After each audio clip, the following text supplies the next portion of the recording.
ਅੰਮ੍ਰਿਤਸਰ ਜ਼ਿਲ੍ਹੇ 'ਚ ਪੈਂਦੇ ਪਿੰਡ ਜੱਸੋ ਨੰਗਲ ਆਏ ਹੋਏ ਆ। ਸਨ 1992 ਇਸ ਪਿੰਡ ਦੇ ਵਿੱਚੋਂ ਇੱਕ ਨੌਜਵਾਨ ਜਿਹਦਾ ਨਾਮ ਸੁਰਜੀਤ ਸਿੰਘ ਹੈ ਪੁਲਿਸ ਵੱਲੋਂ ਚੁੱਕਿਆ ਜਾਂਦਾ ਹੈ ਜਦੋਂ ਪੰਜਾਬ ਦੇ ਵਿੱਚ ਖਾੜਕੂਵਾਦ ਦਾ ਦੌਰ ਸੀਗਾ।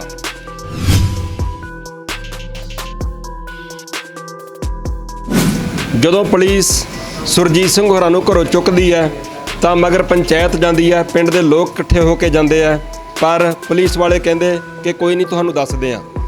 7-8 ਦਿਨਾਂ ਬਾਅਦ ਘਰੇ ਸੁਨੇਹਾ ਆਉਂਦਾ ਹੈ ਪੁਲਿਸ ਵੱਲੋਂ ਕਿ ਤੁਸੀਂ ਉਹਦਾ ਭੋਗ ਪਾ ਦਿਓ।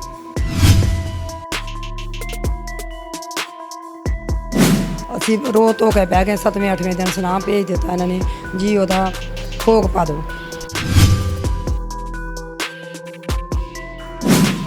30 ਵਰ੍ਹਿਆਂ ਬਾਅਦ ਅਦਾਲਤ ਦੇ ਵੱਲੋਂ ਸਜ਼ਾ ਹੁੰਦੀ ਆ ਪੁਲਿਸ ਵਾਲਿਆਂ ਨੂੰ 3 ਵਰ੍ਹਿਆਂ ਦੀ। ਮੌਕੇ ਤੇ ਜ਼ਮਾਨਤ ਹੋ ਜਾਂਦੀ ਹੈ ਔਰ ਜਿਹੜੇ ਪੁਲਿਸ ਵਾਲੇ ਦੋਸ਼ੀ ਉਹ ਘਰ ਵਾਪਸ ਆ ਜਾਂਦੇ ਆ।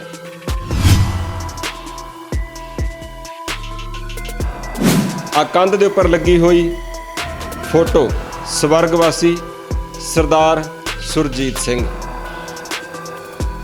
ਭਾਈ ਸੁਰਜੀਤ ਸਿੰਘ ਹੋਰਾਂ ਦੀ ਵਾਈਫ ਤੁਸੀਂ ਦੇਖ ਸਕਦੇ ਹੋ।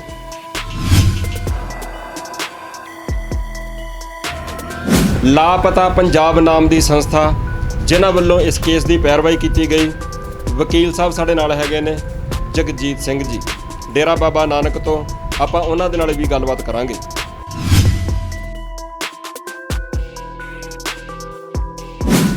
ਇਹ ਜਿਹੜੀ 3 ਸਾਲ ਦੀ ਸਜ਼ਾ ਹੋਈ ਹੈ, ਕੀ ਉੱਪਰਲੀ ਕੋਰਟ ਦੇ ਵਿੱਚ ਮੁਕੱਦਮਾ ਅੱਗੇ ਚੱਲੂਗਾ ਜਾਂ ਨਹੀਂ, ਉਹਦੇ ਬਾਬਤ ਵੀ ਆਪਾਂ ਜਾਣਕਾਰੀ ਲਵਾਂਗੇ ਵਕੀਲ ਸਾਹਿਬ ਦੇ ਕੋਲੋਂ।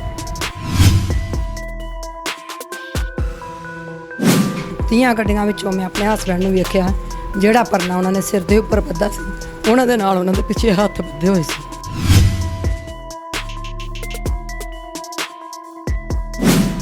ਤੁਸੀਂ ਮਤਲਬ ਆਪਣੇ ਪਤੀ ਦੀ ਡੈੱਡ ਬੋਡੀ ਤੱਕ ਵੀ ਨਹੀਂ ਦੇਖੀ?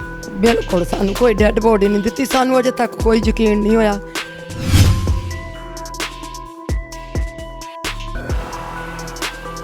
ਫਿਰ ਉੱਥੇ 5000 ਰੁਪਇਆ ਊਧਮ ਸਿੰਘ ਨੇ ਸਾਡੇ ਮੁੱਕੇ ਬੰਦੇ ਦਾ ਲੈ ਲਿਆ, ਉਹ ਹਜਮ ਹੋ ਗਿਆ, ਪਰ ਸਾਨੂੰ ਦਿਖਾਇਆ ਤੱਕ ਨਹੀਂ ਕਿਸੇ। ਫਿਰ ਜਿਵੇਂ ਬੋਲੀ ਲਾਈ ਦੀ ਕਿਸੇ ਚੀਜ਼ ਦੀ, 3 ਲੱਖ ਲੈ ਲਓ, 5 ਲੱਖ ਲੈ ਲਓ, 7 ਲੈ ਲਓ, 10 ਲੱਖ ਲੈ ਲਓ। ਸਾਡੇ ਘਰ ਇਸ ਤਰ੍ਹਾਂ ਪਿੰਡ ਦੇ ਬੰਦਿਆਂ ਕੋਲੋਂ ਸੁਨਾਹ ਭੇਜਣ ਲੱਗ ਪਏ। ਇੱਥੋਂ ਤੱਕ ਜਦੋਂ ਸਾਡੀਆਂ ਗਵਾਹੀਆਂ ਹੁੰਦੀਆਂ ਸੀ, ਸਾਡੀਆਂ ਗਵਾਹੀਆਂ ਨਹੀਂ ਪੁਲਿਸ ਵਾਲੇ ਹੋਣ ਦਿੰਦੇ ਸੀ। ਇਹਨਾਂ ਨੂੰ ਹਾਈ ਕੋਰਟ 'ਚ ਰੋਲਿਆ, ਸੁਪਰੀਮ ਕੋਰਟ 'ਚ ਰੋਲਿਆ, ਬੜੇ ਇਹਨਾਂ ਨੇ ਸਾਨੂੰ ਧੱਕੇ ਦਵਾਏ। ਇਹਨਾਂ ਕੋਲ ਤਾਂ ਹਰਾਮ ਦਾ ਪੈਸਾ ਸੀ, ਸਾਡੇ ਕੋਲ ਤਾਂ ਬਸ ਆਪਣੇ ਬੱਚੇ ਦਿਹਾੜੀ ਤੇ ਆਪਣੀ ਮਜ਼ਦੂਰੀ ਕਰਕੇ ਆਪਣੇ ਬੱਚੇ ਪਾਲਦੇ ਸੀ।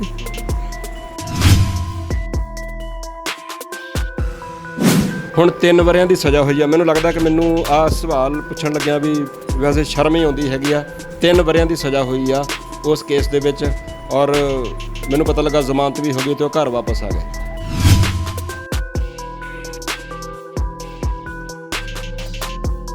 ਸਾਡਾ ਹਾਈ ਕੋਰਟ 'ਚ ਕੇਸ ਚੱਲਦਾ ਰਿਹਾ। ਫਿਰ ਸੀ ਹਾਈ ਕੋਰਟ ਦੇ ਜੱਜ ਨੂੰ ਸ਼ੱਕ ਪਿਆ ਵੀ 30 ਗੱਡੀਆਂ 'ਚੋਂ ਬੰਦਾ ਕਿਵੇਂ ਭੱਜ ਗਿਆ।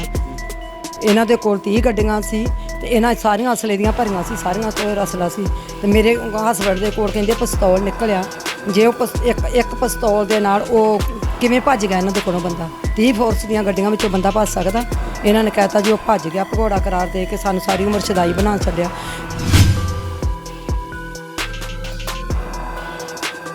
ਅੱਛਾ, ਹੁਣ ਜਦੋਂ ਤੁਸੀਂ ਉੱਪਰਲੀ ਕੋਰਟ ਦੇ ਵਿੱਚ ਜਾਓਗੇ ਤਾਂ ਵੱਧ ਤੋਂ ਵੱਧ 7 ਸਾਲ ਜਾਂ ਇਸ ਤੋਂ ਵੱਧ ਵੀ ਕੁਝ ਹੋਊਗਾ?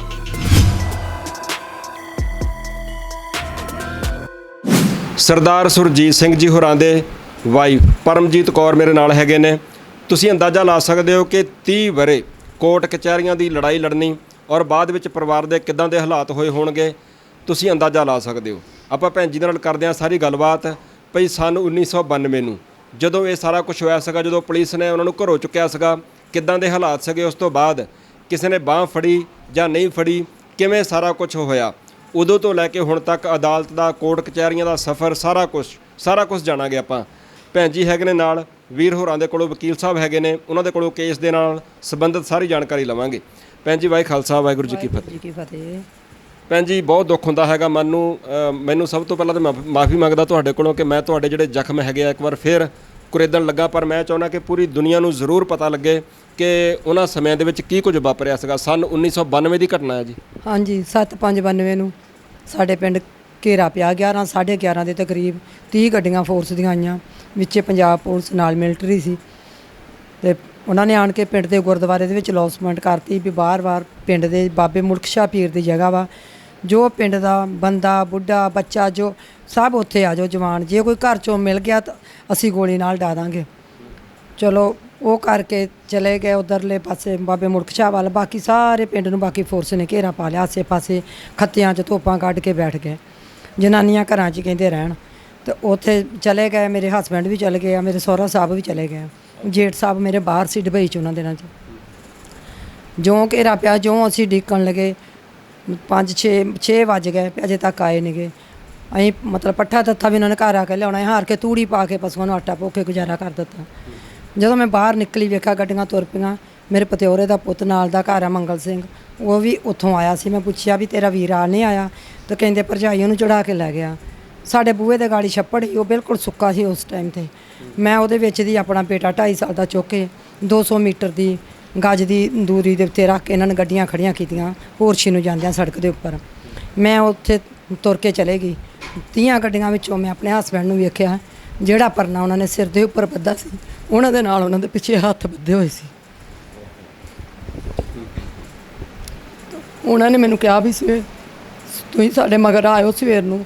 ਮੈਂ ਕਿਹਾ ਵੀ ਹੁਣ ਹਨੇਰਾ ਹੋ ਗਿਆ, ਕੋਈ ਗੱਲ ਨਹੀਂ, ਸਵੇਰੇ ਪੰਚਾਇਤ ਆਵਾਂਗੇ, ਤੁਸੀਂ ਜਾਓ, ਕੋਈ ਗੱਲ ਨਹੀਂ, ਅਸੀਂ ਆ ਜਾਵਾਂਗੇ ਸਵੇਰ ਨੂੰ ਮਗਰ। ਸਵੇਰ ਨੂੰ ਮੈਂ 4 ਵਜੇ ਸਾਈਕਲ ਦੇ ਉੱਤੇ ਗੁਰੂ ਕੇ ਜੰਡਿਆਲਾ ਚਲੇ ਗਈ। ਸਾਈਕਲ ਦੇ ਉੱਪਰ ਆਪਣੇ ਬੱਚੇ ਮੇਰੇ ਛੋਟੇ ਸੀ, ਉਹਨਾਂ ਨੂੰ ਘਰ ਛੱਡ ਗਈ। ਉੱਥੇ ਮੇਰੇ ਫੁੱਫੜ ਜੀ ਨੌਕਰੀ ਕਰਦੇ, ਉਹਨਾਂ ਨੂੰ ਵੀ ਭੇਜਿਆ, ਬੈਂਕ ਮੈਨੇਜਰ ਸੀ, ਉਹ ਵੀ ਗਏ ਪਤਾ ਲੈਣ ਥਾਣੇ ਦੇ ਵਿੱਚ ਗੁਰੂ ਕੇ ਜੰਡਿਆਲੇ। ਉਹਨਾਂ ਨੂੰ ਉਸ ਜਿਸ ਕਮਰੇ 'ਚ ਕੁੱਟ ਕੇ ਪਾਇਆ, ਉਹ ਉਹਨਾਂ ਨੇ ਕਮਰਾ ਹੀ ਨਹੀਂ ਦਿਖਾਇਆ। ਬਾਅਦ ਵਿੱਚ ਸਾਡੇ ਪਿੰਡ ਦੀ ਪੰਚਾਇਤ ਗਈ ਆ, ਪੰਚਾਇਤ ਨੇ ਕਿਹਾ ਵੀ ਚਲੋ ਬੰਦੇ ਬਿਲਕੁਲ ਨਿਆਕਿਆ ਦੇਵੋ। ਪਹਿਲਾਂ ਮੇਰੇ ਹਸਬੈਂਡ ਨੂੰ ਕਹਿਤਾ ਸਰਦਾਰ ਊਧਮ ਸਿੰਘ ਨੇ ਵੀ ਇਹ ਬੰਦਾ ਨਿਆਕੇ ਨੂੰ ਲੈ ਜਾਓ, ਸਾਰੀ ਰਾਤ ਨੇ ਕੁੱਟਿਆ, ਇਹਦੇ 'ਚ ਕੁਛ ਨਹੀਂ ਨਿਕਲਿਆ, ਦੁੱਧ ਧੋਤਾ, ਇਹਨੂੰ ਲੈ ਜਾਓ। ਫਿਰ ਦੂਸਰੇ ਜਿਹੜੇ ਊਧਮ ਸਿੰਘ ਕੌਣ? SHO। ਤੇ ਉਸ ਤੋਂ ਬਾਅਦ ਫਿਰ ਜਿਹੜੇ Jatinder Singh son of Rishpal Singh, Paramjit Singh son of Joginder Singh, ਉਹ ਵੀ ਕਹਿਣ ਲੱਗੇ ਵੀ ਇਹਨਾਂ ਨੂੰ ਛੱਡਣਾ, ਸਾਨੂੰ ਵੀ ਛੱਡੋ। ਊਧਮ ਸਿੰਘ ਨੇ ਆਖਿਆ ਭਾਜੋ ਇੱਥੋਂ, ਮੈਂ ਕੋਈ ਵੀ ਨਹੀਂ ਛੱਡਣਾ, ਜਿਵੇਂ ਝੋਨੇ 'ਚੋਂ ਨਦੀਨ ਕੱਢ ਕੇ ਮਾਰ ਦੇਣਾ, ਮੈਂ ਇਹਨਾਂ ਨੂੰ ਇਸ ਤਰ੍ਹਾਂ ਮਾਰਨਾ, ਜਿਵੇਂ ਝੋਨੇ 'ਚੋਂ ਗੰਦ ਕੱਢੀਦਾ ਵਾ, ਇਸ ਤਰ੍ਹਾਂ ਨੂੰ ਮਾਰਨਾ। ਉਹਨੇ ਸੁਣੀ ਨਹੀਂ, ਪੰਚਾਇਤ ਵਾਪਸ ਆ ਗਈ। ਮੁੜ ਕੇ 12 ਵਜੇ ਤੋਂ ਬਾਅਦ ਦੁਪਹਿਰ ਤੋਂ ਪਿੱਛੋਂ ਮੇਰਾ ਵੀਰ ਵੀ ਆਇਆ ਉੱਥੋਂ ਅੰਮ੍ਰਿਤਸਰ ਤੋਂ, ਉਹਨਾਂ ਨੇ ਵੀ ਕਿਹਾ ਵੀ ਅਸੀਂ ਉਹਨਾਂ ਨੂੰ ਮਿਲਣਾ। ਕਹਿੰਦੇ ਨਹੀਂ ਜੀ ਮਿਲਟਰੀ ਦੀ ਚੱਲ ਰਹੀ ਹੋਈ ਅੰਦਰ ਮੀਟਿੰਗ, ਕਿਸੇ ਦੀ ਕੋਈ ਕਿਸੇ ਨੂੰ ਦਿਖਾਇਆ ਤੱਕ ਨਹੀਂ। ਬਾਅਦ ਵਿੱਚ ਮਾਲ ਮੰਡੀ ਲੈ ਗਏ, ਉੱਥੇ ਸਾਨੂੰ ਜਿਹੜੇ ਜਤਿੰਦਰ ਸਿੰਘ ਸੀ, ਇਸ ਵਕਤ ਉਹਦੀ ਡੈਥ ਹੋ ਗਈ, ਉਸ ਨੇ ਦੱਸਿਆ ਸੀ ਵੀ ਸਭ ਤੋਂ ਪਹਿਲਾਂ ਇੰਟੈਰੋਗੇਟ ਵਾਸਤੇ ਇਹਨੂੰ ਅੰਦਰ ਖੜਿਆ, ਉੱਚਾ ਲੰਮਾ ਜਵਾਨ ਵੇਖ ਕੇ। ਤੇ ਉਹ ਮਾਲ ਮੰਡੀ ਦਾ ਲਾਗੇ ਬਿਠਾਏ, ਜਦੋਂ ਇਹਨੂੰ ਅੰਦਰ ਲੈ ਗਏ ਬਹੁਤ ਜ਼ਿਆਦਾ ਇਹਨਾਂ ਨੇ ਤਸ਼ੱਦਦ ਕੀਤਾ। ਜੰਡਿਆਲੇ ਥਾਣੇ ਦੇ ਕਹਿੰਦੇ ਸੀ ਵੀ ਮੈਂ ਬਾਬਾ ਦੀਪ ਸਿੰਘ ਨੂੰ ਮੰਨਦਾ, ਮੇਰੇ ਸਿਰ ਤੇ ਮਹਾਰਾਜ ਦੀ ਬੀੜ ਰਖਾ ਦਿਓ, ਮੈਂ ਕਿਸੇ ਗੱਲ 'ਚ ਨਹੀਂ, ਮੇਰੇ ਛੋਟੇ ਛੋਟੇ ਬੱਚੇ, ਮੈਨੂੰ ਨਾ ਮਾਰੋ। ਇੱਥੇ ਤਾਂ ਇੱਦਾਂ ਦੀਆਂ ਆਵਾਜ਼ਾਂ ਆਉਂਦੀਆਂ ਸੀ। ਮਾਲ ਮੰਡੀ ਦੇ ਕਹਿੰਦੇ ਪਟੇ ਚਲਾਉਂਦੇ ਸੀ, ਕਰੰਟ ਲਾਉਂਦੇ ਸੀ, ਉੱਥੇ ਤਾਂ ਡਾਡਾਂ ਹੀ ਵੱਜਦੀਆਂ ਸੀ, ਕੋਈ ਉਹਦੀ ਆਵਾਜ਼ ਨਹੀਂ ਸੀ ਨਿਕਲਦੀ। ਉੱਥੇ ਕਹਿੰਦੇ ਜਦੋਂ ਉਹਨੇ ਪੁੱਠਾ ਲਕਾਲਿਆ, ਬਾਹਰ ਕੱਢਿਆ, ਬਿਲਕੁਲ ਕਹਿੰਦੇ ਅਲਫ ਨੰਗਾ ਸੀ, ਉਹਨੂੰ ਚੁੱਕ ਕੇ ਲੈ ਕੇ ਆਏ। ਕਹਿੰਦੇ ਸਰਜੀਤ ਬੇਹੋਸ਼ ਆਇਆ, ਦਵਾਈ ਦਵਾ ਲਿਆਈਏ। 4 ਜਾਣਿਆਂ ਨੇ ਚੁੱਕਿਆ, 2 ਨੇ ਉਹਨੂੰ ਪੈਰਾਂ ਤੋਂ ਫੜਿਆ, 2 ਨੇ ਉਹਨੂੰ ਮੋਢਿਆਂ ਤੋਂ ਫੜਿਆ, 5ਵੇਂ ਨੇ ਉਹਦੇ ਮਗਰ ਕੱਪੜੇ ਰੱਖੇ ਸੀ ਮੋਢੇ 'ਤੇ।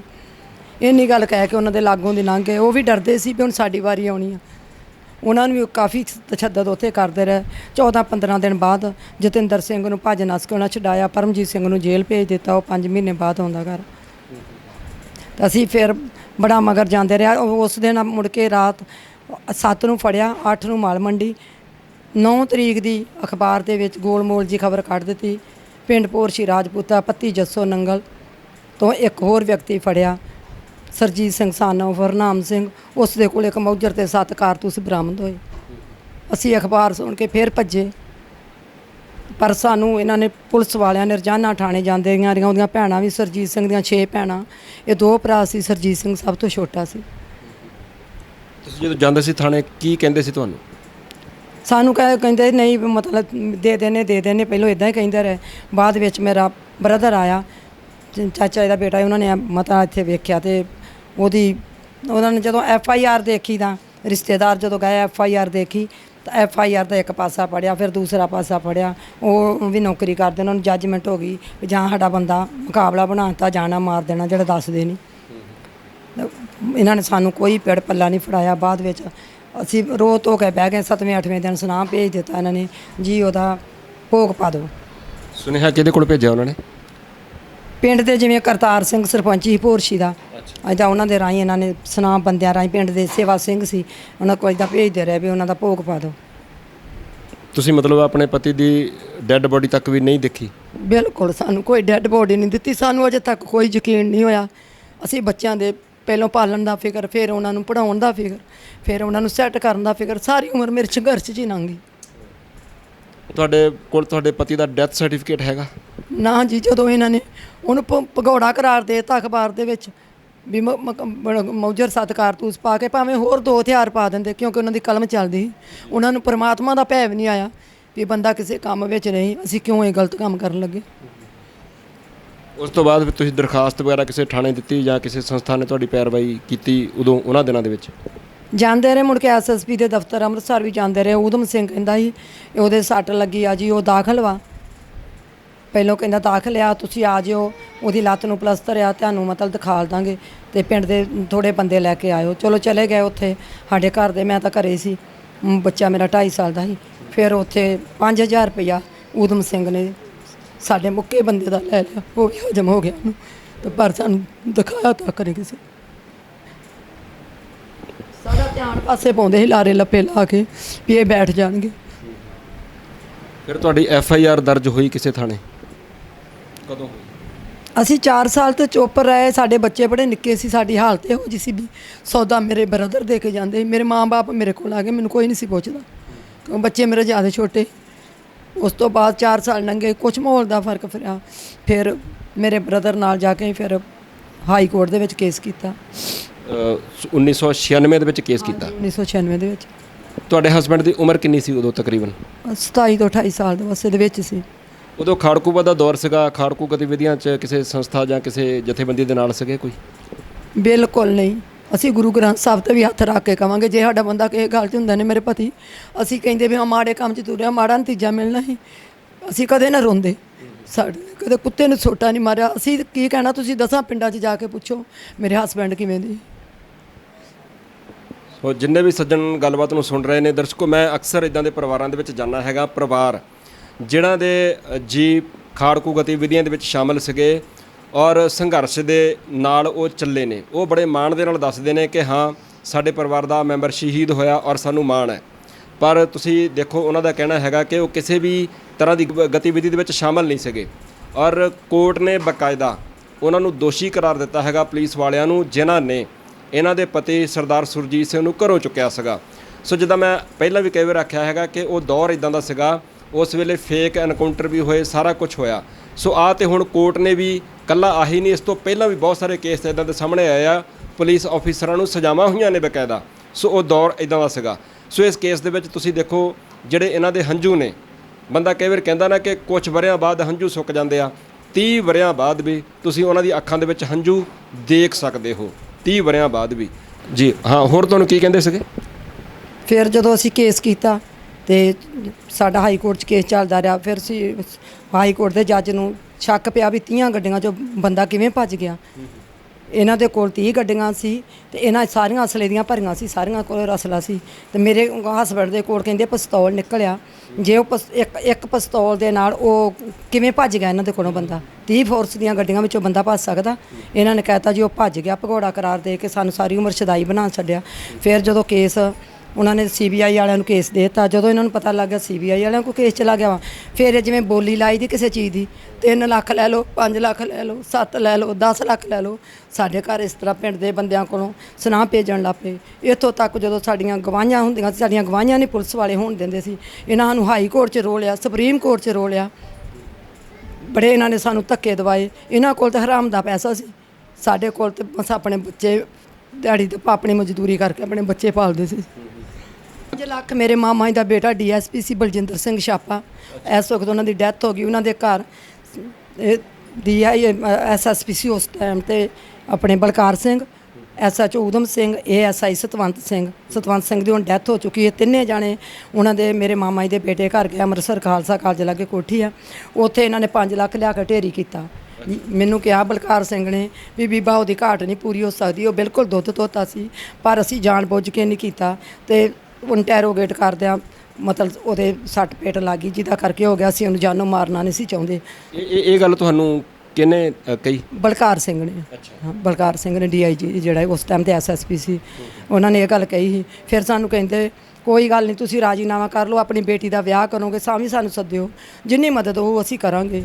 ਤੇ ਮੇਰਾ ਬੇਟਾ ਨਿਆਣਾ ਗੱਲ ਕਰੇ ਸਿਆਣਾ ਕਿਆਸ ਕਰੇ, ਮੇਰਾ ਬੇਟਾ ਕਹਿੰਦਾ ਅਸੀਂ ਆਪਣਾ ਮਾੜਾ ਵਿਆਹ ਕਰ ਲਾਂਗੇ ਭੈਣ ਦਾ, ਅਸੀਂ ਆਪਣੇ ਪਿਓ ਦੇ ਦੁਸ਼ਮਣ ਨਹੀਂ ਵਿਆਹ 'ਚ ਵੜਾਂਗੇ। ਜੀ ਹੁਣ 3 ਵਰਿਆਂ ਦੀ ਸਜ਼ਾ ਹੋਈ ਆ। ਮੈਨੂੰ ਲੱਗਦਾ ਕਿ ਮੈਨੂੰ ਆਹ ਸਵਾਲ ਪੁੱਛਣ ਲੱਗਿਆ ਵੀ ਵੈਸੇ ਸ਼ਰਮ ਹੀ ਆਉਂਦੀ ਹੈਗੀ ਆ। 3 ਵਰਿਆਂ ਦੀ ਸਜ਼ਾ ਹੋਈ ਆ ਉਸ ਕੇਸ ਦੇ ਵਿੱਚ, ਔਰ ਮੈਨੂੰ ਪਤਾ ਲੱਗਾ ਜ਼ਮਾਨਤ ਵੀ ਹੋ ਗਈ ਤੇ ਉਹ ਘਰ ਵਾਪਸ ਆ ਗਏ। ਹਾਂਜੀ, ਸਾਨੂੰ ਬੜਾ ਹੋਰ ਤਰ੍ਹਾਂ ਹੋਇਆ ਉਸ ਟਾਈਮ ਤੇ। ਪਹਿਲਾਂ ਤਾਂ ਜਦੋਂ ਅਸੀਂ ਅੰਦਰ ਬੈਠੇ ਹਾਂ 5 ਜਣਿਆਂ ਨੂੰ ਰਿਹਾ ਕੀਤਾ ਵਾ, ਉਦੋਂ ਸਾਡਾ ਤਾਂ ਦਿਲ ਬੜਾ ਧੜਕਦਾ ਹੈ ਵੀ ਸਾਡੇ ਨਾਲ ਕੀ ਬਣਨ ਲੱਗਾ। ਜਦੋਂ 3 ਜਣੇ ਅੰਦਰ ਰਹਿ ਗਏ, ਸਾਨੂੰ ਕੁਛ ਹੌਸਲਾ ਹੋਇਆ ਵੀ ਚੱਲ ਹਾਂ 3 ਜਣਿਆਂ ਨੂੰ ਸਜ਼ਾ ਮਿਲੇਗੀ, ਇਹਨਾਂ ਨੂੰ ਮਿਲੂਗੀ ਜਿਹੜਾ ਅੰਦਰ ਰੱਖ ਲਿਆ। ਪਰ 30 ਸਾਲ ਕੇਸ ਚੱਲਦੇ ਨੂੰ ਹੋ ਗਏ, 31 ਲੱਗ ਗਿਆ ਅਪ੍ਰੈਲ ਤੋਂ, ਪਰ ਕੀ 3 ਸਾਲ ਸਜ਼ਾ। ਸਾਡੀ ਸਾਰੀ ਉਮਰ ਧੱਕੇ ਖਾਦਿਆਂ ਦਾ ਕੋਈ ਮੁੱਲ ਨਹੀਂ ਸਰਕਾਰ ਨੇ ਪਾਇਆ। ਸਾਨੂੰ ਇੰਨਾ ਫਖਰ ਵੀ ਹੋਇਆ ਵੀ ਚਲੋ ਅਸੀਂ ਅਦਾਲਤ ਵਿੱਚੋਂ ਆਪਣੀ ਲਾਪਤਾ ਸੰਸਥਾ ਜਿਨ੍ਹਾਂ ਨੇ ਸਾਡੇ ਕੇਸ ਤੇ ਇੱਥੋਂ ਤੱਕ ਕੀਤਾ, CBI ਵਾਲਿਆਂ ਨੇ ਸਾਨੂੰ ਇੱਥੋਂ ਤੱਕ ਪਹੁੰਚਾਇਆ। ਹੋ ਸਕਦਾ ਹੈ ਗਰੀਬ ਪਰਿਵਾਰ ਇੱਥੋਂ ਤੱਕ ਨਾ ਪਹੁੰਚ ਸਕਦੇ, ਇਹਨਾਂ ਦੀ ਬਦੌਲਤ ਅਸੀਂ ਇੱਥੋਂ ਤੱਕ ਪਹੁੰਚੇ। ਇਹਨਾਂ ਵੀ ਜਿਹੜਾ ਸਾਡੇ ਮੇਰੇ ਪਰਿਵਾਰ ਤੇ ਮੇਰੇ ਬੱਚਿਆਂ ਤੇ ਮੇਰਾ ਸਾਡੇ ਤੇ ਮੇਰੇ ਪਤੀ ਤੇ ਜਿਹੜਾ ਇਹਨਾਂ ਨੇ ਮੌਜਰ ਪਾ ਕੇ ਕਾਲਾ ਧੱਬਾ ਲਾਇਆ ਸੀ, ਉਹ ਕਾਲਾ ਧੱਬਾ ਲੱਥ ਗਿਆ ਕੱਲ੍ਹ। ਇਹਨਾਂ ਸਾਨੂੰ ਜ਼ਰੂਰ ਹੌਸਲਾ ਹੋਇਆ, ਪਰ ਉਹ ਜਿਹੜੀ ਸਜ਼ਾ ਉਹਦੇ ਵੱਲੋਂ ਸਾਨੂੰ ਆਤਮਾ ਨੂੰ ਸ਼ਾਂਤੀ ਨਹੀਂ ਹੋਈ। ਵਾਕਈ ਜਿਹੜੀ ਆਤਮਾ ਨੂੰ ਸ਼ਾਂਤੀ ਵਾਲੀ ਗੱਲ ਨਹੀਂ ਹੈਗੀ ਜੀ। ਤੁਸੀਂ ਸੁਣਿਆ ਭੈਣ ਜੀ ਦਾ ਜੋ ਕਹਿਣਾ ਹੈਗਾ। ਮੈਂ ਤੁਹਾਡੇ ਵੱਲ ਦੁਬਾਰਾ ਇੱਕ ਵਾਰ ਫਿਰ ਆਉਣਾ। ਤੁਸੀਂ ਦੇਖੋ ਜੀ, ਜਿਵੇਂ ਇਹਨਾਂ ਨੇ ਦੱਸਿਆ ਹੈਗਾ ਕਿ ਸਾਡੀ ਆਤਮਾ ਨੂੰ ਕਿਸੇ ਤਰ੍ਹਾਂ ਦੀ ਕੋਈ ਸ਼ਾਂਤੀ ਨਹੀਂ ਹੈਗੀ, ਲਾਲਚ ਵੀ ਦਿੱਤੇ ਜਾਂਦੇ ਰਹੇ, ਸਾਰਾ ਕੁਝ ਹੁੰਦਾ ਰਿਹਾ। ਘੱਟੋ ਘੱਟ ਇੱਕ ਗੱਲ ਤਾਂ ਚਲੋ ਜ਼ਰੂਰ ਹੋਈ ਹੈ ਕਿ ਅਦਾਲਤ ਨੇ ਇਹ ਗੱਲ ਜ਼ਰੂਰ ਮੰਨੀ ਹੈ ਸਾਰੇ ਕੇਸ ਦੇ ਵਿੱਚੋਂ ਕਿ ਪੁਲਿਸ ਵਾਲੇ ਦੋਸ਼ੀ ਸੀ ਔਰ ਇਹਨਾਂ ਦਾ ਜਿਹੜਾ ਹਸਬੈਂਡ ਹੈ ਉਹਨੂੰ ਨਜਾਇਜ਼ ਹੀ ਚੱਕ ਕੇ ਤੇ ਗਾਇਬ ਕਰ ਦਿੱਤਾ ਗਿਆ ਸਾਰਾ ਕੁਝ। ਘੱਟੋ ਘੱਟ ਅਦਾਲਤ ਦੇ ਵਿੱਚ ਇਹ ਸਾਰਾ ਕੁਝ ਤੇ ਪ੍ਰੂਫ ਹੋ ਗਿਆ। ਮੇਰੇ ਨਾਲ ਵੀਰ ਜਗਜੀਤ ਸਿੰਘ ਜੀ ਹੈਗੇ ਨੇ, ਐਡਵੋਕੇਟ ਸਾਹਿਬ, ਕੀ ਕਹਿਣਾ ਚਾਹੁੰਦੇ ਹੋ ਜੀ? ਵੇਖੋ ਜੀ, ਇਹ ਕੇਸ ਜਿਹੜਾ ਹੈਗਾ ਅੱਜ ਤੋਂ 30 ਸਾਲ ਪੁਰਾਣਾ ਸੀ। ਜਿਸ ਤਰ੍ਹਾਂ ਇਹ 7/5/1992 ਦੀ ਗੱਲ ਸੀ ਤੇ 7/5/2022 ਦੇ ਵਿੱਚ ਵੀ ਇੱਕ ਇਹ ਕੇਸ ਦੀ ਡੇਟ ਲੱਗੀ ਸੀ। CBI ਦਾ ਹੀ ਕੋਈ ਗਵਾਹ ਹੋ ਰਿਹਾ ਸੀ ਤੇ ਜਿਹੜੇ ਮਤਲਬ ਅਕਿਊਜ਼ਡ ਸੀ ਉਸ ਟਾਈਮ ਉਹ ਕੋਰਟ ਦੇ ਵਿੱਚ ਖਲੋ ਕੇ ਹੱਸ ਰਹੇ ਸੀ। ਤੇ ਜਦੋਂ ਇਹ ਗੱਲ ਜੱਜ ਸਾਹਿਬ ਦੇ ਨੋਟਿਸ ਦੇ ਵਿੱਚ ਆਈ ਤੇ ਉਹਨਾਂ ਬਹੁਤ ਇਹਦੇ 'ਤੇ ਰਿਐਕਟ ਕੀਤਾ ਵੀ ਇਹ ਬਹੁਤ ਮਾੜੀ ਗੱਲ ਆ। 30 ਸਾਲ ਹੋ ਗਏ ਆ ਤੇ ਅਜੇ ਤੱਕ ਇਹ ਕੇਸ ਜਿਹੜਾ ਪੈਂਡਿੰਗ ਚੱਲ ਰਿਹਾ। ਤੇ ਪਰ ਜਦੋਂ ਸਜ਼ਾ ਦਾ ਟਾਈਮ ਆਇਆ ਉਦੋਂ 3 ਸਾਲ ਸਜ਼ਾ, ਜਿਹੜੀ ਕਿ ਇਹਦੇ ਵਿੱਚ 365 ਦੇ ਵਿੱਚ ਜੱਜ ਸਾਹਿਬ ਦੀ 7 ਸਾਲ ਤੱਕ ਪਾਵਰ ਸੀ, ਉਹ ਆਪਣੀ ਪਾਵਰ ਵਰਤ ਕੇ 7 ਸਾਲ ਤੱਕ ਸਜ਼ਾ ਕਰ ਸਕਦੇ ਸੀ, ਪਰ ਇਹ ਨਹੀਂ ਹੋ ਸਕਿਆ ਕਿਉਂਕਿ ਪੂਰਾ ਕੇਸ ਕੋਰਟ ਦੇ ਵਿੱਚ ਸਾਬਤ ਹੋ ਗਿਆ ਸੀ। ਇਹਦੇ ਵਿੱਚ ਜਿਹੜੀਆਂ ਗਵਾਹੀਆਂ ਹੋਈਆਂ ਹੈ, ਜਿਸ ਤਰ੍ਹਾਂ ਇਹਦੇ ਵਿੱਚ ਇੱਕ ਪਰਮਜੀਤ ਸਿੰਘ ਦੀ ਗਵਾਹੀ, ਜਿਹੜਾ ਉਸ ਟਾਈਮ ਸਰਜੀਤ ਸਿੰਘ ਦੇ ਨਾਲ ਹੀ ਉਹਨੂੰ ਚੁੱਕਿਆ ਗਿਆ ਸੀ, ਨਾਲ ਹੀ ਉਹਨੂੰ ਜੰਡਿਆਲੇ ਥਾਣੇ ਦੇ ਵਿੱਚ ਰੱਖਿਆ ਗਿਆ, ਫਿਰ ਮਾਲ ਮੰਡੀ ਰੱਖਿਆ ਗਿਆ। ਜਦੋਂ ਮਾਲ ਮੰਡੀ ਦੇ ਵਿੱਚ ਸਰਜੀਤ ਸਿੰਘ ਨੂੰ ਟਾਰਚਰ ਕਰਕੇ ਜਾਣੀ ਕਿ ਬੇਹੋਸ਼ੀ ਦੀ ਹਾਲਤ ਵਿੱਚ 4-5 ਬੰਦੇ ਲੈ ਕੇ ਜਾ ਰਹੇ ਸੀ, ਉਹਦੇ ਲਾਗੋਂ ਦੀ ਲੈ ਕੇ ਲੰਘੇ। ਉਸ ਗਵਾਹੀ ਤੋਂ ਹੀ ਇਹ ਸਾਬਤ ਹੋ ਜਾਂਦਾ ਸੀ ਜਿਹੜਾ ਕਿ ਸਰਜੀਤ ਸਿੰਘ ਪੁਲਿਸ ਦੀ ਹਿਰਾਸਤ ਦੇ ਵਿੱਚੋਂ ਭੱਜ ਨਹੀਂ ਸੀ ਸਕਦਾ ਤੇ ਇਹ ਪੁਲਿਸ ਨੇ ਜਾਣ ਬੁੱਝ ਕੇ ਉਹਨੂੰ ਲਾਪਤਾ ਕਰ ਦਿੱਤਾ, ਲਾਸ਼ ਉਹਦੀ ਖੁਰਦ-ਬੁਰਦ ਕਰ ਦਿੱਤੀ ਤੇ ਪਰਿਵਾਰ ਨੂੰ 30 ਸਾਲ ਉਹਦੇ ਮੱਥੇ ਦੇ ਉੱਤੇ ਅੱਤਵਾਦ ਦਾ ਕਲੰਕ ਲਾ ਕੇ ਤੇ ਖੱਜਲ ਖਰਾਬ ਕਰਦੇ ਰਹੇ। ਅੱਜ ਤੱਕ ਪੁਲਿਸ ਨੇ ਜਿਹੜੇ ਆ ਉਹਨਾਂ ਦੇ ਘਰ ਛਾਪੇਮਾਰੀ ਕਰਦੀ ਰਹੀ ਵੀ ਤੁਹਾਡਾ ਬੰਦਾ ਭਗੌੜਾ ਵਾ। ਉਸ ਤੋਂ ਇਲਾਵਾ ਇਹ ਗੱਲਾਂ ਸਾਰੀਆਂ ਕੋਰਟ ਨੇ ਜਿਹੜੀਆਂ ਨੋਟ ਕਰਕੇ ਜੱਜਮੈਂਟ ਦੇ ਵਿੱਚ ਲਿਖੀਆਂ, ਪਰ ਜਦੋਂ ਸਜ਼ਾ 3 ਸਾਲ। ਇਸੇ ਕਰਕੇ ਜਿਹੜੇ ਸਿੱਖ ਨੇ ਉਹ ਆਪਣੇ ਆਪ ਨੂੰ ਇਹ ਸਮਝਦੇ ਆ ਵੀ ਸਾਨੂੰ ਇਹਨਾਂ ਕੋਰਟਾਂ ਦੇ ਵਿੱਚੋਂ ਜਿਹੜਾ ਇਨਸਾਫ ਨਹੀਂ ਮਿਲ ਸਕਦਾ। ਕਿਤੇ ਨਾ ਕਿਤੇ ਇਹ ਗੱਲ ਜਿਹੜੀ ਆ ਉਹਨਾਂ ਦੇ ਦਿਮਾਗ ਦੇ ਵਿੱਚ ਆਉਂਦੀ ਆ। ਤੁਸੀਂ ਵੇਖੋ 1996 ਦੇ ਵਿੱਚ ਜਿਹੜੀ ਇਹਨਾਂ ਨੇ ਰਿਟ ਪਟੀਸ਼ਨ ਪਾਈ ਸੀ ਤੇ 2003 ਦੇ ਵਿੱਚ CBI ਨੂੰ, ਜਦੋਂ ਇਹ ਕੇਸ CBI ਨੂੰ ਚਲ ਗਿਆ, ਹਾਈ ਕੋਰਟ ਨੇ ਦੇ ਦਿੱਤਾ ਤੇ CBI ਨੇ 2003 ਦੇ ਵਿੱਚ ਜਿਹੜੀ ਇਹਦੀ ਆ ਚਾਰਜ ਸ਼ੀਟ 9 ਬੰਦਿਆਂ ਦੇ ਖਿਲਾਫ CBI ਕੋਰਟ ਦੇ ਵਿੱਚ ਦੇ ਦਿੱਤੀ। 2003 ਤੋਂ ਲੈ ਕੇ ਵੀ 2022 ਤੱਕ 19 ਸਾਲ ਦਾ ਜਿਹੜਾ ਲੰਮਾ ਸਮਾਂ ਵਾ ਉਹ ਕੋਰਟ ਦੇ ਵਿੱਚ ਜਿਹੜਾ ਟ੍ਰਾਇਲ ਚੱਲਦਾ ਰਿਹਾ। ਤੇ ਜਿਹੜਾ ਸਾਡੇ ਮੁਲਕ ਦਾ ਕਾਨੂੰਨ ਆ ਉਹਦੀ ਆੜ ਲੈ ਕੇ ਜਿਹੜੇ ਦੋਸ਼ੀ ਸੀ, ਪਹਿਲੋਂ ਉਹਨਾਂ ਨੇ Punjab and Haryana high court ਦੇ ਵਿੱਚ ਸਟੇ ਰੱਖਿਆ। ਉਸ ਤੋਂ ਬਾਅਦ ਸੁਪਰੀਮ ਕੋਰਟ ਆਫ ਇੰਡੀਆ ਦੇ ਵਿੱਚ 2004 ਤੋਂ ਲੈ ਕੇ 2016 ਤੱਕ 12 ਸਾਲ ਇਹ ਕੇਸ ਦੇ ਉੱਤੇ ਜਿਹੜਾ ਸਟੇ ਲਗਾਤਾਰ ਚੱਲਦਾ ਰਿਹਾ, ਜਿਹਦੇ ਕਰਕੇ ਜਿਹੜੀ ਹੁਣ ਸਾਡੀ ਮਜਬੂਰੀ ਸੀ ਵੀ ਅਸੀਂ ਜੇ ਇਸ ਕੇਸ ਦਾ ਜਿਹੜਾ ਚਾਰਜ, ਜਿਸ ਤਰ੍ਹਾਂ ਪਰਮਜੀਤ ਸਿੰਘ ਦੀ ਗਵਾਹੀ ਹੋ ਗਈ ਸੀ, ਜੇ ਅਸੀਂ ਇਹਦਾ ਚਾਰਜ ਅਮੈਂਡ ਕਰਾਉਂਦੇ 365 ਤੋਂ 364 ਦੇ ਵਿੱਚ ਉਹਦਾ ਚਾਰਜ ਲੱਗ ਸਕਦਾ ਸੀ, ਪਰ ਉਹ ਸਾਨੂੰ ਸਾਰਾ ਜਿਹੜਾ ਐਵੀਡੈਂਸ ਸੀ ਦੁਬਾਰਾ ਕਰਾਉਣਾ ਪੈਂਦਾ ਸੀ। ਉਹਦੇ ਵਾਸਤੇ ਜਿੰਨੇ ਵੀ ਅਕਿਊਜ਼ਡ ਸੀ ਦੁਬਾਰਾ ਇਹਨਾਂ ਨੇ ਹਾਈ ਕੋਰਟ ਜਾਣਾ ਸੀ, ਸਟੇ ਹੋਣੇ ਸੀ, ਜਾਣੀ ਕਿ 5 ਤੋਂ 10 ਸਾਲ ਦਾ ਸਮਾਂ ਫੇਰ ਲੱਗਣਾ ਸੀ। ਜਿਹੜੇ ਬਜ਼ੁਰਗ ਇਹਦੇ ਵਿੱਚ ਵਿਟਨੈਸ ਸੀ, ਜਿਹੜੇ ਕੁਝ ਦੀ ਹੁਣ ਐਵੀਡੈਂਸ ਹੋਣ ਤੋਂ ਬਾਅਦ ਡੈਥ ਵੀ ਹੋ ਚੁੱਕੀ ਆ, ਉਹ ਸਾਰਾ ਜਿਹੜਾ ਸਾਡਾ ਐਵੀਡੈਂਸ ਸੀ ਉਹ ਖਤਮ ਹੁੰਦਾ ਸੀ। ਉਹਨੂੰ ਅਸੀਂ ਮੱਦੇਨਜ਼ਰ ਰੱਖਦੇ ਹੋਏ ਜਿਹੜਾ ਇਹ ਚਾਰਜ ਅਮੈਂਡ ਵਾਲੇ ਪਾਸੇ ਨਹੀਂ ਪਏ, ਕਿਉਂਕਿ ਇਹ ਸਾਡੀਆਂ ਮਜਬੂਰੀਆਂ ਹੈ ਵੀ ਜੇ ਅਸੀਂ ਉਸ ਪਾਸੇ ਜਾਂਦੇ ਹਾਂ ਕੇਸ 5 ਤੋਂ 10 ਸਾਲ ਫਿਰ ਲਟਕਦਾ ਹੈ। ਅਤੇ ਜਿਹੜਾ ਥੋੜ੍ਹਾ ਬਹੁਤਾ ਅਧੂਰਾ ਇਨਸਾਫ ਮਿਲਿਆ ਵਾ ਉਹਦੀ ਵੀ ਸਾਨੂੰ ਆਸ ਨਹੀਂ ਸੀ ਲੱਭਦੀ। ਅਸੀਂ ਪਰਿਵਾਰ ਦੇ ਨਾਲ ਕਈ ਵਾਰੀ ਬੈਠ ਕੇ ਵਿਚਾਰ ਕੀਤੀ ਵੀ ਜੇ ਕਹਿੰਦੇ ਹੋ ਤਾਂ ਇਹ ਅਸੀਂ ਚਾਰਜ ਅਮੈਂਡ ਵਾਸਤੇ ਲਾ ਸਕਦੇ ਹਾਂ, ਪਰ ਫਿਰ ਸਾਰੇ ਰਾਜਵਿੰਦਰ ਸਿੰਘ ਬੈਂਸ, ਸਤਨਾਮ ਸਿੰਘ ਬੈਂਸ ਹੋਣਾ ਦੇ ਨਾਲ ਗੱਲ ਕਰਕੇ ਸਾਰਾ ਕੁਝ ਸੋਚ ਵਿਚਾਰ ਕੇ ਅਸੀਂ ਆਖਿਆ ਵੀ ਚਲੋ ਇਹਨੂੰ ਡਿਸਾਈਡ ਹੋਣ ਦਿਓ। ਪਰ ਸਾਨੂੰ ਇਹ ਆਸ ਨਹੀਂ ਵੀ ਇੰਨੀ ਜਿਹੜੀ ਆ ਘੱਟ ਸਜ਼ਾ ਹੋਊਗੀ। ਐਡਾ ਮਜ਼ਬੂਤ ਕੇਸ ਸੀ, ਡਾਕੂਮੈਂਟਰੀ ਐਵੀਡੈਂਸ ਸੀ, ਜਿਹੜਾ ਜੱਜ ਸਾਹਿਬ ਨੇ ਕੱਲਾ ਪੁਆਇੰਟ ਆਪਣੀ ਜੱਜਮੈਂਟ ਦੇ ਵਿੱਚ ਕੰਸੀਡਰ ਕੀਤਾ ਵਾ, ਪਰ ਸਜ਼ਾ 3 ਸਾਲ। ਇੱਥੇ ਕਿਤੇ ਨਾ ਕਿਤੇ ਆਣ ਕੇ ਸਿੱਖਾਂ ਦੇ ਦਿਲਾਂ ਦੇ ਵਿੱਚ ਇਹ ਗੱਲ ਘਰ ਕਰ ਜਾਂਦੀ ਆ ਵੀ ਸਾਨੂੰ ਜਿਹੜੀਆਂ ਹਿੰਦੁਸਤਾਨ ਦੀਆਂ ਅਦਾਲਤਾਂ ਨੇ ਉਹ ਇਨਸਾਫ ਨਹੀਂ ਦੇ ਸਕਦੀਆਂ। ਅੱਛਾ, ਇੱਕ ਤੇ ਧਾਰਾ 365 ਹੋ ਗਈ ਹੈ ਨਾ ਜੀ।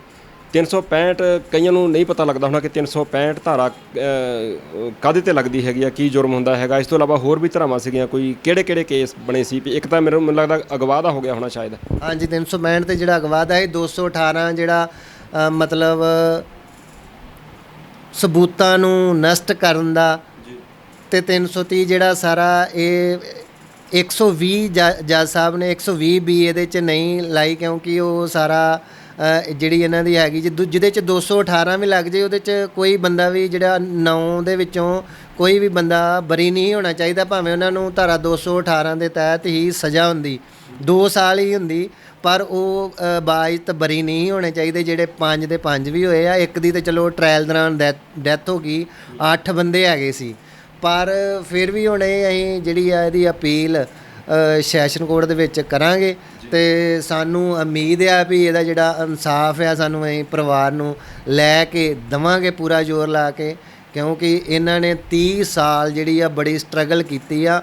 ਆਮ ਤੁਸੀਂ ਵੇਖਿਆ ਹੋਊਗਾ ਵੀ ਆਮ ਜਿਹੜਾ ਤਗੜੇ ਤੋਂ ਤਗੜਾ ਬੰਦਾ ਵੀ ਆ, ਉਹ ਕਿਸੇ ਆਮ ਬੰਦੇ ਦੇ ਖਿਲਾਫ ਵੀ ਕੇਸ ਹੋਏ ਅਤੇ ਉਹ ਗਵਾਹੀਆਂ ਤੋਂ ਬਹਿ ਜਾਂਦਾ, ਪਰ ਇਹਦੇ ਵਿੱਚ IPS ਮੌਜੂਦਾ IPS ਆਫਿਸਰ ਜਿਹੜੇ ਸਿਟਿੰਗ IG ਲੈਵਲ ਤੱਕ ਦੇ ਸੀ, ਉਹ ਅਕਿਊਜ਼ਡ ਹੀ।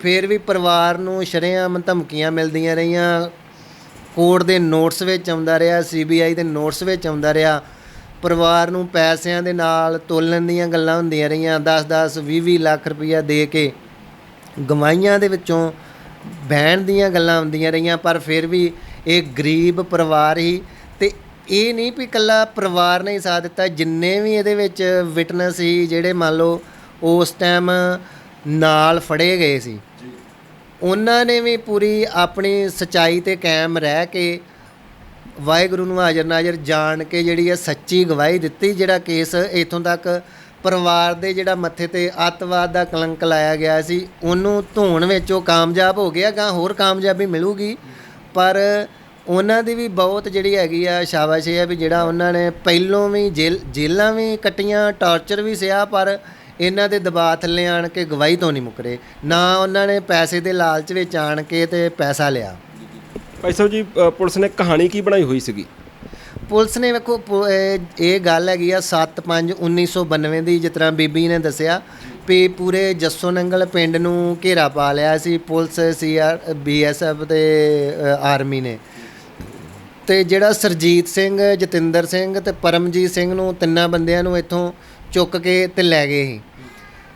ਪਰ 8/5/92 ਦੇ ਵਿੱਚ ਇੱਕ FIR ਜੰਡਿਆਲੇ ਥਾਣੇ ਦੇ ਵਿੱਚ SHO ਉਦਮ ਸਿੰਘ ਵੱਲੋਂ ਦਰਜ ਕੀਤੀ ਜਾਂਦੀ ਹੈ ਵੀ ਜਿਹੜਾ ਪੁਲ ਦੇ ਉੱਤੇ ਨਾਕਾ ਲਗਾਇਆ ਗਿਆ ਸੀ ਤੇ ਸਰਜੀਤ ਸਿੰਘ ਆ ਰਿਹਾ ਸੀ, ਉਹਨੂੰ ਸ਼ੱਕ ਦੀ ਬਣਾ ਦੇ ਉੱਤੇ ਰੋਕਿਆ ਤੇ ਉਹਦੀ ਤਲਾਸ਼ੀ ਲਈ ਗਈ ਤੇ ਉਹਦੇ ਤੋਂ ਇੱਕ ਮੌਜਰ ਤੇ ਨਾਲ ਕਾਰਤੂਸ ਬਰਾਮਦ ਹੋਏ। ਜਦੋਂ ਉਹਦੀ ਸਖਤੀ ਦੇ ਨਾਲ ਪੁੱਛਗਿੱਛ ਕੀਤੀ ਗਈ ਤੇ ਉਹਨੇ ਮੰਨਿਆ ਕਿ ਮੈਂ ਮੰਡ ਇਲਾਕੇ ਦੇ ਵਿੱਚ ਹੋਰ ਅਸਲਾ ਤੇ ਐਮੂਨੈਂਸ ਜਿਹੜਾ ਵਾ ਉਹ ਦਬਾ ਕੇ ਰੱਖਿਆ ਤੇ ਮੈਂ ਉਹਨੂੰ ਬਰਾਮਦ ਕਰਵਾ ਸਕਦਾ।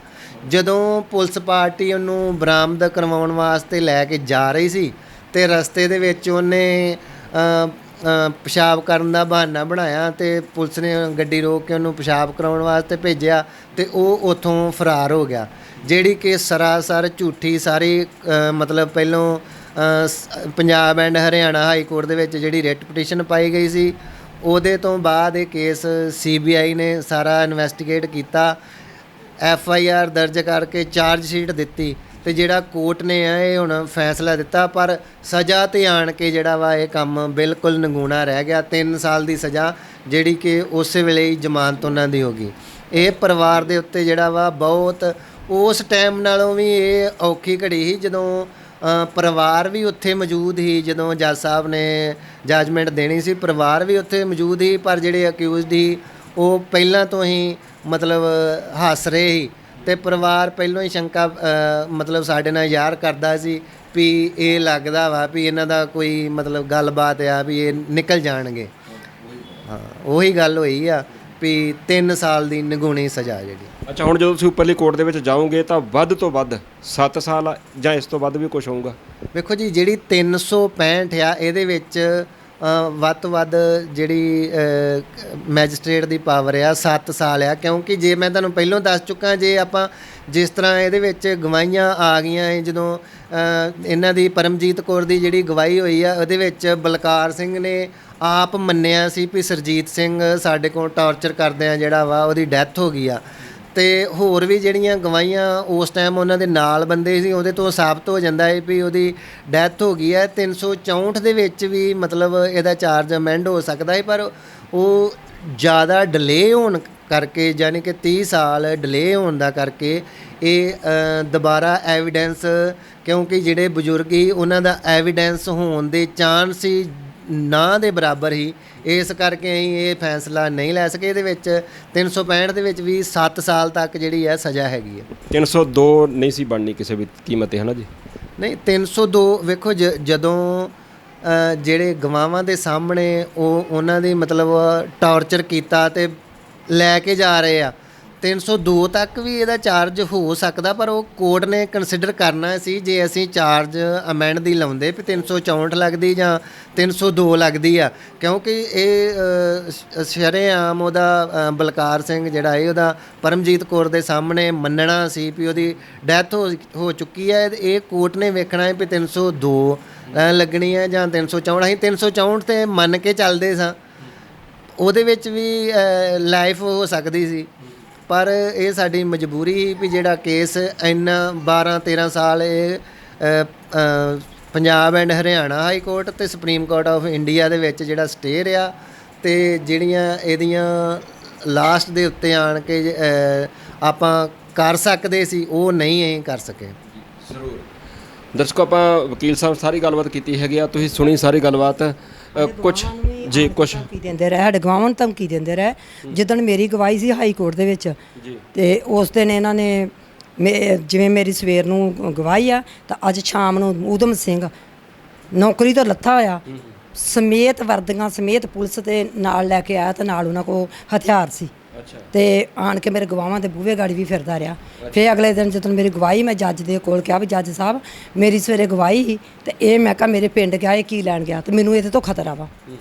ਅਸੀਂ ਹੁਣ ਵੀ ਆਨੇ ਆ ਸਾਡਾ ਕਿਸੇ ਚੀਜ਼ ਦਾ ਨੁਕਸਾਨ ਹੋ ਜਾ ਸਾਡੇ ਜ਼ਿੰਮੇਵਾਰ ਇਹੋ ਤਿੰਨੇ ਜਾਣੇ ਹੋਣਗੇ, ਬਲਕਾਰ ਸਿੰਘ, ਊਧਮ ਸਿੰਘ ਤੇ ਸਾਹਿਬ ਸਿੰਘ। ਸਤਵੰਤ ਸਿੰਘ ਵੀ ਉਦੋਂ ਨਾਲ ਹੀ, ਹੁਣ ਇਸ ਵਕਤ ਸਤਵੰਤ ਸਿੰਘ ਮਰ ਚੁੱਕਾ। ਹਾਂਜੀ ਜ਼ਰੂਰ ਕੁਝ ਹੋਰ ਕਹਿਣਾ ਚਾਹੁੰਦੇ ਹੋ? ਦਿਲ 'ਚ ਕੁਝ ਚੱਲਦਾ? ਦੂਰ ਦਰਾਡੇ ਬੈਠੇ ਸਿੱਖ ਸੰਗਤਾਂ ਤੁਹਾਨੂੰ ਸਾਰੇ ਸੁਣ ਰਹੇ ਨੇ, ਸਾਰੇ ਲੋਕ ਸੁਣ ਰਹੇ ਨੇ। ਦਿਲ 'ਚ ਇਹ ਵੀ ਸਾਡੇ ਬੱਚਿਆਂ ਨੂੰ ਵੀ ਕੋਈ ਮਾਲੀ ਮਦਦ ਕੁਛ ਨਹੀਂ ਦਿੱਤੀ ਗਈ। ਇੱਕ ਸਿਰਫ 1.5 ਲੱਖ ਦਿੱਤਾ ਸੀ ਹਾਈ ਕੋਰਟ ਦੇ ਜੱਜ ਨੇ। ਮੇਰੇ ਜਿਹੜੇ ਸੰਘਰਸ਼ 'ਚੋਂ ਮੈਂ ਲੰਘੀ ਆ ਨਾ, ਮੈਨੂੰ ਪਤਾ ਇੱਕ ਇੱਕ ਦਿਨ ਦਾ ਵੀ ਮੈਂ ਕਿਸ ਤਰ੍ਹਾਂ ਟਾਈਮ ਕੱਢਣਾ ਸੀ। ਮੇਰੇ ਘਰ ਕੋਈ ਚੀਜ਼ ਨਹੀਂ। ਜੇ ਮੇਰੇ ਭੈਣ ਭਰਾ ਵੀ ਮਾੜਾ ਮੋਟਾ ਮਹੀਨੇ ਦਾ ਸੌਦਾ ਨਾ ਦੇ ਕੇ ਜਾਇਆ ਕਰਦਾ, ਮੈਂ ਕਿਵੇਂ ਆਪਣਾ ਗੁਜ਼ਾਰਾ ਕਰਦੀ? ਹੁਣ ਤੁਹਾਡਾ ਗੁਜ਼ਾਰਾ ਹੁੰਦਾ ਵਧੀਆ? ਗੁਜ਼ਾਰਾ ਮੈਂ ਆਂਗਣਵਾੜੀ 'ਚ ਆ। ਅੱਛਾ ਇਹ ਮਤਲਬ ਹਿਸਾਬ ਲਾ ਲਓ ਵੀ ਮੈਂ ਉਹਦੇ ਵਿੱਚ ਉਹਨੇ ਦੇ ਵਿੱਚੋਂ ਕੀ ਕਰ ਲੈਣਾ 9500 'ਚ। ਅੱਜ ਕੱਲ੍ਹ ਕਿੰਨੇ ਖਰਚੇ ਆ, ਕਿੰਨਾ ਸਾਰਾ ਕੁਛ ਆ। ਜ਼ਰੂਰ ਦਰਸ਼ਕੋ ਤੁਸੀਂ ਸੁਣੀ ਸਾਰੀ ਗੱਲਬਾਤ। ਸਿੱਖ ਕਹਿੰਦੇ ਨੇ ਕਿ ਉਹ ਵਧੀਆ ਦੌਰ ਸੀਗਾ, ਪੰਜਾਬ ਦੇ ਗੱਭਰੂ ਨੌਜਵਾਨ ਆਪਣੇ ਹੱਕਾਂ ਦੀ ਖਾਤਰ, ਖਾਲਸਾ ਪੰਥ ਦੀਆਂ ਵਾਜਬ ਮੰਗਾਂ ਦੀ ਖਾਤਰ ਸੰਘਰਸ਼ ਕਰ ਰਹੇ ਸੀਗੇ। ਪਰ ਉਹਨਾਂ ਸਮੇਂ ਵਿੱਚ ਬਹੁਤ ਸਾਰੀਆਂ ਇੱਦਾਂ ਦੀਆਂ ਘਟਨਾਵਾਂ ਵਾਪਰੀਆਂ ਜਿਵੇਂ ਦੀ ਘਟਨਾ ਇਸ ਪਰਿਵਾਰ ਦੇ ਨਾਲ ਵਾਪਰੀ ਹੈ। ਜਿਵੇਂ ਪਰਿਵਾਰ ਨੇ ਦੱਸਿਆ, ਅੱਜ ਅਦਾਲਤ ਨੇ ਵੀ ਇਸ ਗੱਲ ਨੂੰ ਸੱਚ ਮੰਨ ਕੇ ਤੇ ਸਾਹਮਣੇ ਸਾਰਾ ਕੁਝ ਲਿਆਂਦਾ ਕਿ ਜਿਹੜੇ ਉਹ ਪੁਲਿਸ ਵਾਲੇ ਸੀਗੇ ਉਹ ਦੋਸ਼ੀ ਸੀਗੇ ਔਰ ਦੋਸ਼ੀ ਪਾਏ ਵੀ ਗਏ। ਹਾਲਾਂਕਿ ਪਰਿਵਾਰ ਦਾ ਕਹਿਣਾ ਹੈਗਾ ਕਿ ਸਜ਼ਾ ਬਹੁਤ ਘੱਟ ਹੋਈ ਹੈ। ਇੱਕ ਨੌਜਵਾਨ ਨੂੰ 27 ਕੁ ਵਰ੍ਹਿਆਂ ਦਾ ਨੌਜਵਾਨ ਹੈ ਜੀ, ਉਹਨੂੰ ਘਰੋਂ ਚੁੱਕ ਕੇ ਗਾਇਬ ਕਰ ਦੇਣਾ ਔਰ ਉਸ ਤੋਂ ਬਾਅਦ ਪਰਿਵਾਰ ਦੇ ਉੱਪਰ ਜੋ ਕੁਝ ਬੀਤਿਆ ਹੋਊਗਾ ਆਪਾਂ ਸਾਰੇ ਜਣੇ ਅੰਦਾਜ਼ਾ ਲਾ ਸਕਦੇ ਹਾਂ। ਭੈਣ ਜੀ ਦੀਆਂ ਅੱਖਾਂ ਦੇ ਵਿੱਚੋਂ ਵਗਦੇ ਹੋਏ ਹੰਝੂ ਸਾਰੀ ਕਹਾਣੀ ਬਿਆਨ ਕਰ ਰਹੇ ਸੀਗੇ। ਪਰ ਘੱਟੋ ਘੱਟ ਇੰਨਾ ਹੀ ਹੋਇਆ ਕਿ ਅਦਾਲਤ ਨੇ ਮੰਨਿਆ ਕਿ ਉਹ ਨਿਰਦੋਸ਼ ਸੀ ਨੌਜਵਾਨ ਔਰ ਪੁਲਿਸ ਵਾਲੇ ਦੋਸ਼ੀ ਸੀਗੇ। ਪਰ ਸਜ਼ਾ ਕੇਵਲ 3 ਵਰ੍ਹਿਆਂ ਦੀ 30 ਵਰ੍ਹਿਆਂ ਬਾਅਦ ਕੇਵਲ 3 ਵਰ੍ਹਿਆਂ ਦੀ ਸਜ਼ਾ ਔਰ ਮੌਕੇ ਤੇ ਜ਼ਮਾਨਤ ਹੋ ਜਾਂਦੀ ਆ ਤੇ ਉਹ ਘਰ ਵਾਪਸ ਆ ਜਾਂਦੇ ਨੇ। ਹੁਣ ਅਗਾਂਹ ਦੇਖੋ ਕੀ ਹੁੰਦਾ ਜਦੋਂ ਉੱਪਰਲੀ ਕੋਰਟ ਵਿੱਚ ਜਾਣਗੇ ਤਾਂ ਉਹਦਾ ਤਾਂ ਫਿਰ ਉਸ ਤੋਂ ਬਾਅਦ ਹੀ ਪਤਾ ਲੱਗੂਗਾ ਕਿ ਕਿੰਨੇ ਵਰ੍ਹੇ ਲੱਗਦੇ ਨੇ ਉੱਪਰਲੀ ਅਦਾਲਤ ਦੇ ਵਿੱਚ ਜਾਂ ਛੇਤੀ ਨਿਪਟਾਰਾ ਹੁੰਦਾ। ਇਹ ਤਾਂ ਆਉਣ ਵਾਲਾ ਸਮਾਂ ਦੱਸੂਗਾ। ਜਿੰਨੇ ਵੀ ਸੱਜਣ ਗੱਲਬਾਤ ਸੁਣ ਰਹੇ ਹੋ ਜ਼ਰੂਰ ਕਮੈਂਟ ਕਰਕੇ ਤੁਸੀਂ ਆਪਣੀ ਰਾਏ ਦਿਓ। ਜਿਵੇਂ ਵਕੀਲ ਸਾਹਿਬ ਦਾ ਕਹਿਣਾ ਹੈਗਾ ਕਿ ਸਿੱਖ ਕੌਮ ਇਸੇ ਕਰਕੇ ਇਹ ਮੰਨਦੀ ਹੈ ਜਾਂ ਮਹਿਸੂਸ ਕਰਦੀ ਹੈ ਕਿ ਸਾਡੇ ਨਾਲ ਭਾਰਤ ਦੀਆਂ ਅਦਾਲਤਾਂ ਇਨਸਾਫ ਨਹੀਂ ਕਰਦੀਆਂ। ਸ਼ਾਇਦ ਇਸੇ ਕਰਕੇ ਹੀ ਸਿੱਖ ਮੁੜ ਪੰਜਾਬ ਦੀ ਧਰਤੀ ਦੇ ਉੱਪਰ ਆਪਣਾ ਉੱਦਾਂ ਦਾ ਹੀ ਸ਼ੇਰੇ ਪੰਜਾਬ ਮਹਾਰਾਜਾ ਰਣਜੀਤ ਸਿੰਘ ਜੀ ਵਰਗਾ ਰਾਜ ਭਾਗ ਦੇਖਣਾ ਚਾਹੁੰਦੇ ਨੇ। ਜ਼ਰੂਰ ਕਮੈਂਟ ਕਰਕੇ ਆਪਣੀ ਰਾਏ ਦਿਓ। ਧੰਨਵਾਦ।